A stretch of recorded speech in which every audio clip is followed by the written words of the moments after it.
You, John Fitzgerald Kennedy, do solemnly swear I, John Fitzgerald Kennedy, do solemnly swear that you will faithfully execute the office of President of the United States that I will faithfully execute the office of President of the United States and will, to the best of your ability, and will, to the best of my ability, preserve, protect, and defend the Constitution of the United States. preserve, protect, and defend the Constitution of the United States. So help you God.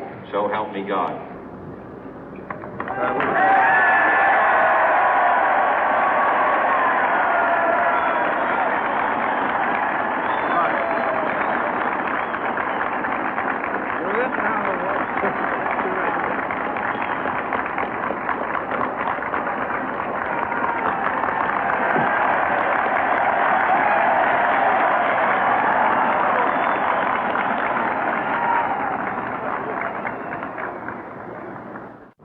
Vice President Johnson, Mr. Speaker, Mr. Chief Justice, President Eisenhower, Vice President Nixon, President Truman, Reverend clergy, fellow citizens.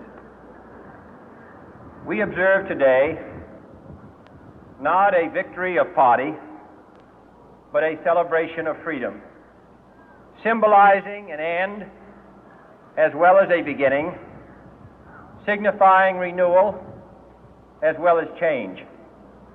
For I have sworn before you and Almighty God the same solemn oath our forebears prescribed nearly a century and 3/4 ago.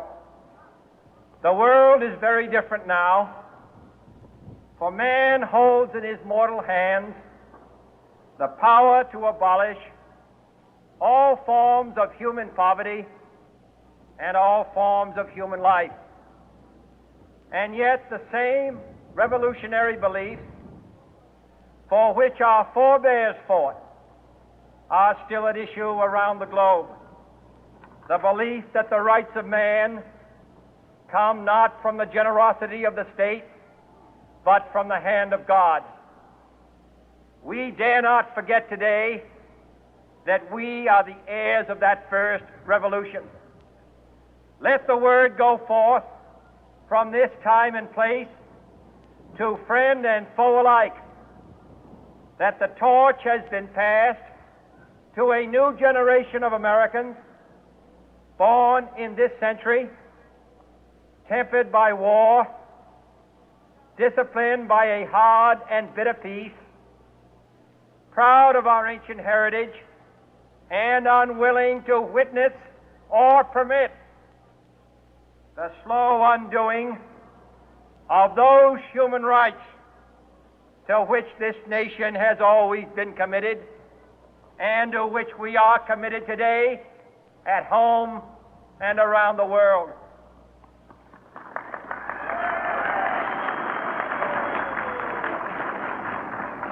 Let every nation know, whether it wishes us well or ill, that we shall pay any price, bear any burden, meet any hardship, support any friend, oppose any foe to assure the survival and the success of liberty.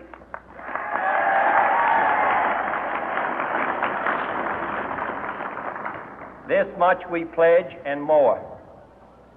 To those old allies whose cultural and spiritual origins we share, we pledge the loyalty of faithful friends.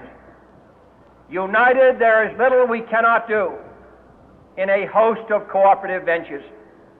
Divided, there is little we can do, for we dare not meet a powerful challenge at odds and split asunder. To those new states whom we welcome to the ranks of the free, we pledge our word that one form of colonial control shall not have passed away, merely to be replaced by a far more iron tyranny. We shall not always expect to find them supporting our view, but we shall always hope to find them strongly supporting their own freedom, and to remember that in the past, those who foolishly sought power by riding the back of the tiger ended up inside.